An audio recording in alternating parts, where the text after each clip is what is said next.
My name is Orhan Marsopoulos, and I am a fourth-year medical student at Midwestern University CCOM, and today I'll be speaking to you about testicular ultrasound. The differential diagnosis of acute scrotal pain is very broad and includes epididymitis, torsion, and testicular trauma. However, the history and physical examination findings of these various etiologies have a significant overlap, and therefore it is difficult to differentiate among them clinically.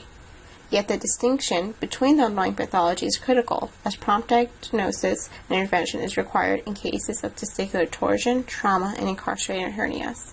Misdiagnosing a testicular torsion can lead to organ loss and infertility.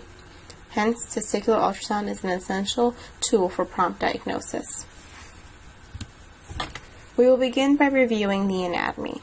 The scrotum is a saccular structure divided into two compartments. Each compartment contains a testicle, epididymis, vas deferens, and a spermatic cord.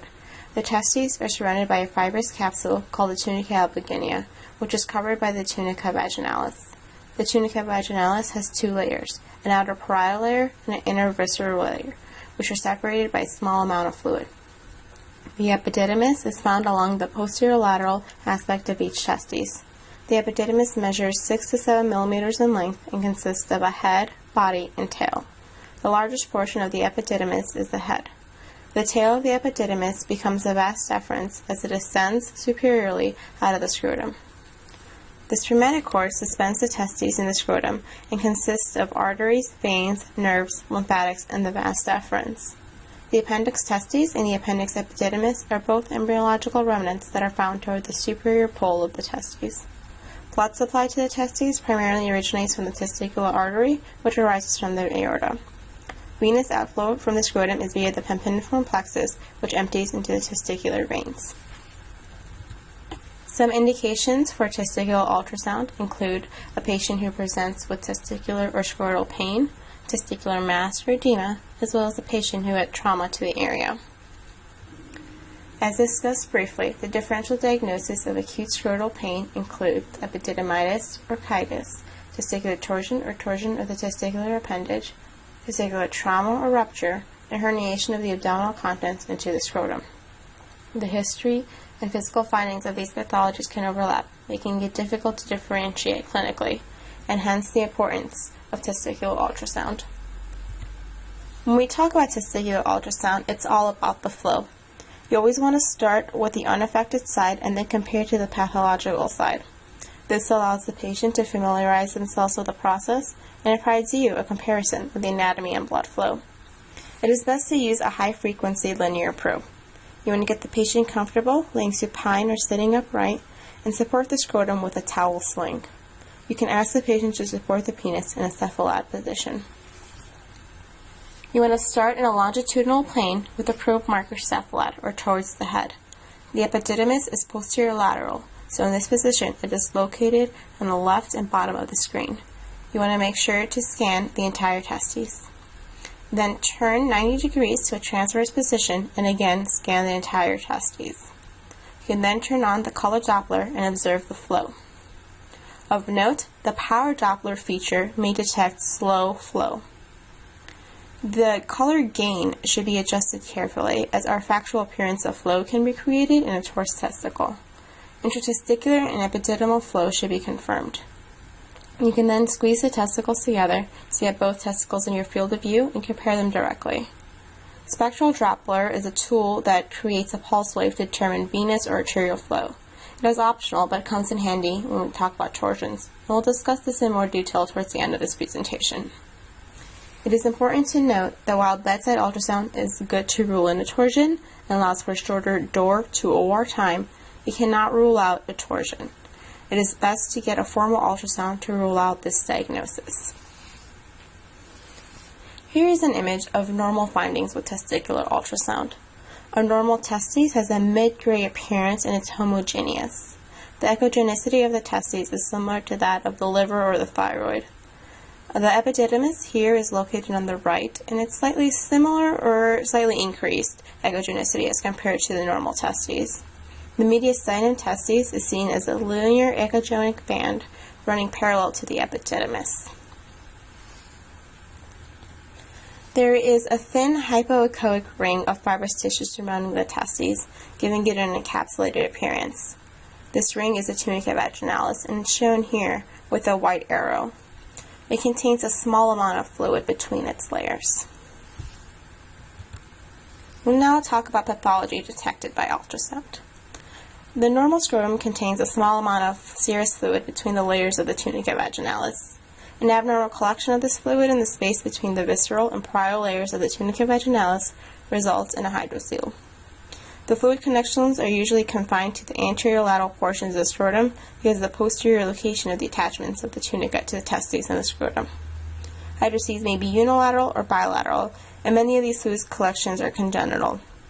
Acquired hydroceles are associated with infections, tumors, trauma, torsion, and radiation therapy.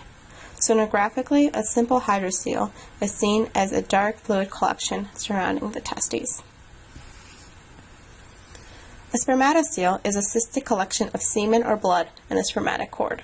In a spermatocele, one or more ducts of the head of the epididymis become dilated and form a retention cyst. A spermatocele is usually asymptomatic, but it can be found when an individual performs a routine testicular self-exam, or it can be found by a physician. Ultrasound can detect a spermatocele as a cystic dilation or a mass at the head of the epididymis. Sometimes it becomes so large that the testes becomes displaced. A varicocele is a collection of tortuous and dilated veins within the plexus of the spermatic cord. It can result in infertility, secondary to decreased sperm motility and count. They are also due to incompetent valves within the testicular vein. The vast majority of varicoceles are located on the left, and this is thought to be due to the long course and angle of entry of the left testicular vein as it empties into the left renal vein. The right testicular vein is shorter, and it empties directly into the inferior vena cava. Varicoceles are much more apparent when the patient performs Valsalva or is standing. Hence, ultrasound should be performed in both the supine and standing positions. Sonographically, they appear as multiple tubular or curvilinear structures of varying sizes in the region of the epididymis. Power Dopplers should be used to confirm flow in the varicoceles. We will now discuss the etiologies of acute scrotal pain. Epididymitis is the most common cause of acute scrotal pain in a post-pubertal male. Classically, patients present with a painful and tender scrotum, dysuria, and fever. Retrograde spread of the infection from the bladder or prostate is usually the underlying etiology, with the head of the epididymis most commonly involved. Findings of acute epididymitis include an enlarged epididymis with decreased echogenicity. Doppler sonography will show increased blood flow secondary to epididymal inflammation, and is usually along the head of the epididymis. Treatment is antibiotics and pain management. Orchitis is an acute infection of the testicle, usually following epididymitis. Orchitis often presents with a tender and inflamed testicle, and on ultrasound, orchitis is seen as an enlarged testicle with heterogeneity. Remember, normal testes presents in a homogeneous manner.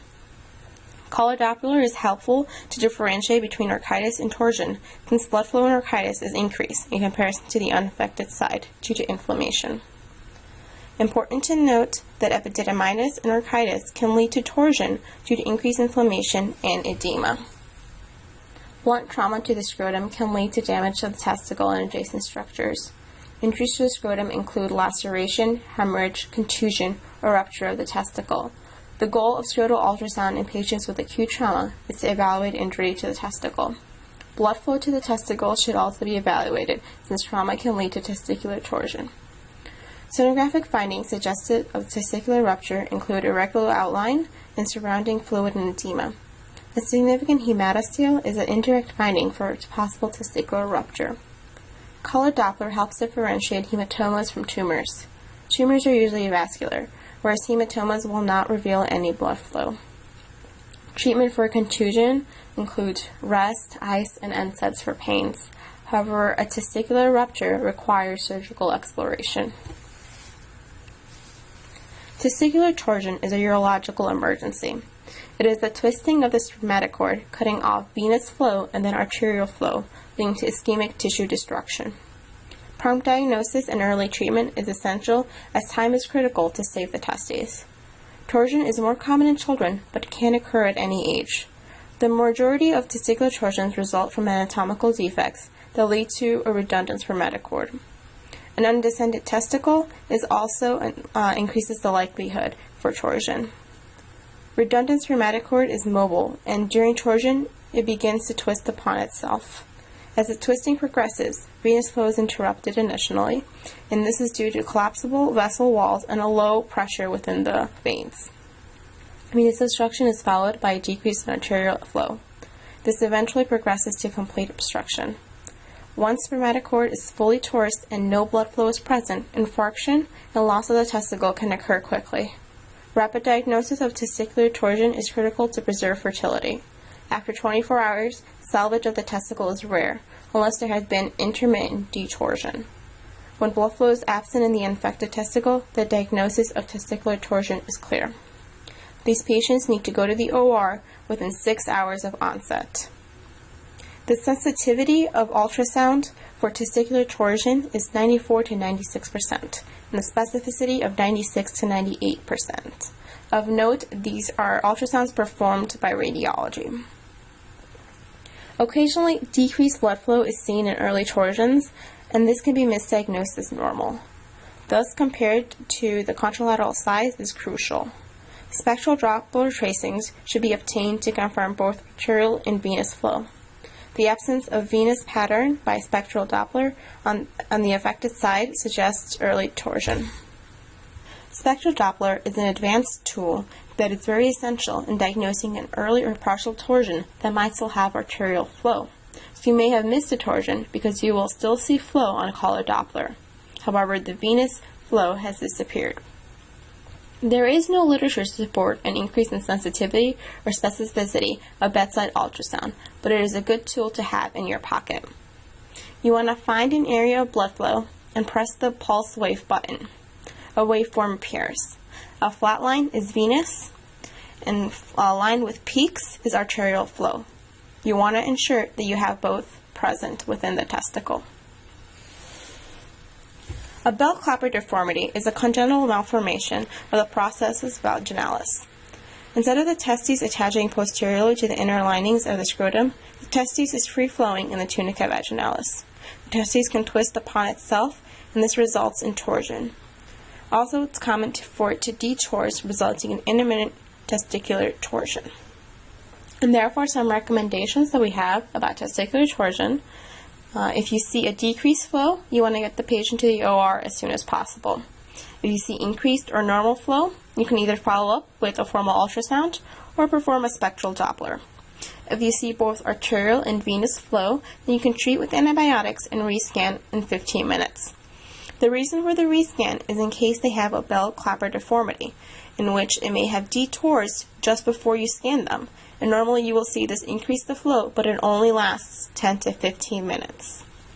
If upon the rescan you see a decreased flow from prior, torsion with intermittent detorsion is a diagnosis. If it's same from prior on the rescan, then you can just continue with antibiotic management. And that's about it for testicular ultrasound. I hope you found this informative.